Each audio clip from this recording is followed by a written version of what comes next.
கர்த்தருடைய பரிசுத்த நாமத்திற்கு ஸ்தோத்திரம் உண்டாவதாக. கர்த்தராகிய இயேசு கிறிஸ்துவின் நாமத்தில் உங்களுக்கு கிருபையும் சமாதானமும் உண்டாவதாக. இந்த நாளுக்குரிய தியானத்திற்கான தேவ வார்த்தை 1 யோவான் அதிகாரம் 4 வசனம் 18.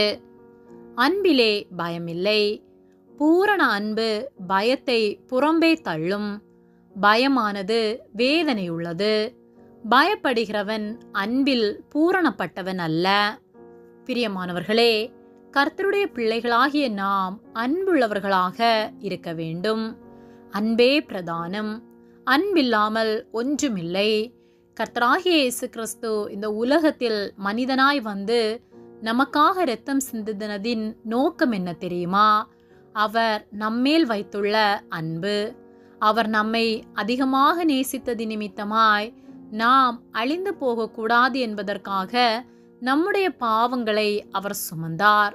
அன்பு சகலத்தையும் தாங்கும், சகலத்தையும் சகிக்கும். 1 யோவான் 4:18 அன்பிலே பயமில்லை, பூரண அன்பு பயத்தை புறம்பே தள்ளும்.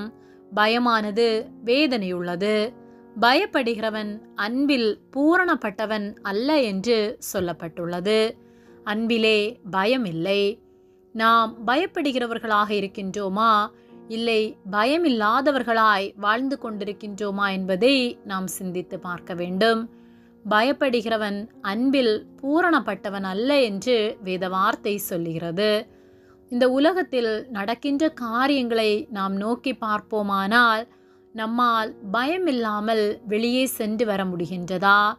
நம்முடைய பிள்ளைகளை பயமில்லாமல் வெளியே அனுப்ப முடிகின்றதா? கொலை, கொள்ளை, தவறான காரியங்கள், தவறான தொடர்புகள், ஏமாற்றங்கள், பிறரை வஞ்சித்து பொருட்களை அபகரித்தல் என இப்படிப்பட்ட காரியங்கள் உலகத்தில் நடப்பதினால் நாம் எதையுமே பயமில்லாமல் செய்ய முடியவில்லை.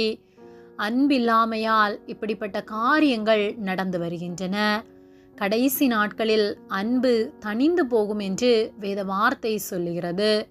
நிச்சயமாகவே இந்நாட்களில் அன்பில்லாததினால்தான் இப்படிப்பட்ட கொடூரமான காரியங்கள் நடந்தேறி வருகின்றது. கர்த்தருடைய அன்பை உணர்ந்து அவருடைய பிள்ளைகளாகிய நாமும் கூட அன்பில்லாதவர்களாய் கர்த்தருடைய அன்பை பிரதிபலிக்கிற வாழ்க்கை வாழாமல் பட்சபாதம் உள்ளவர்களாய் நம்முடைய ஜென்ம சுவாபத்தை வெளிப்படுத்தி அதிநிமித்தமாய் கர்த்தருடைய நாமத்தை தூஷிப்பவர்களாய் வாழ்ந்து கொண்டிருக்கின்றோம். கிறிஸ்தவர்கள் என்றால் அன்பை பிரதிபலிக்கிறவர்களாய் வாழ வேண்டும். ஆனால் நாம் நம்முடைய வேலை ஸ்தலங்களில் உண்மை இல்லாதவர்களாய் பண ஆசையோடு, பொருள் ஆசையோடு லஞ்சம் வாங்கி பிறரை ஏமாற்றி வாழ்ந்து கொண்டிருக்கின்றோம். பிறருடைய சூழ்நிலைகளை உணர முடியாதவர்களாய் நம்முடைய காரியங்கள் மட்டும் நடக்க வேண்டும் என்று சொல்லி நினைக்கின்றோம்.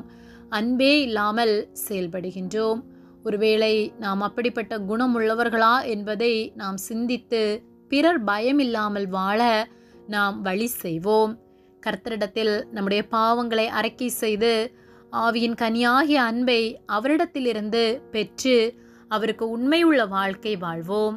அனைவரையும் நேசிப்போம். பிறர் பயமில்லாமல் வாழ்வதற்கு நாம் நம்முடைய அன்பை பிரதிபலித்து கர்த்தருடைய அன்பை, கர்த்தருடைய நாமத்தை பிரஸ்தாபப்படுத்துவோம். கர்த்தர் நம் ஒவ்வொருவருக்கும் உதவி செய்து நம்மோடு கூட இருந்து நம்மை ஆசீர்வதித்து நடத்துவார். ஆமேன். ஜெபம்.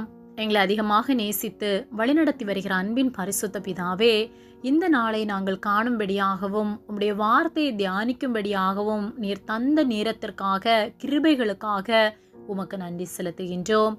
நாங்கள் தியானித்த வார்த்தையின்படியே அன்புள்ளவர்களாய் வாழ நீர் எங்களுக்கு உதவி செய்யும்படியாய் ஜெபிக்கின்றோம். எங்களிடத்தில் இருக்கும் குறைகளை மாற்றி அனைவரையும் நேசித்து அன்போடு வாழ, உம்முடைய அன்பை பிரதிபலித்து வாழ நீர் உதவி செய்கிற அன்பிற்காக உமக்கு நன்றி செலுத்துகின்றோம். எங்களை உம்முடைய கரத்திலே ஒப்புக் கொடுக்கின்றோம். இயேசுவின் நாமத்தில் ஜெபிக்கின்றோம் ஜீவனுள்ள நல்ல பிதாவே. ஆமேன். கர்த்தர் உங்களை ஆசீர்வதிப்பாராக.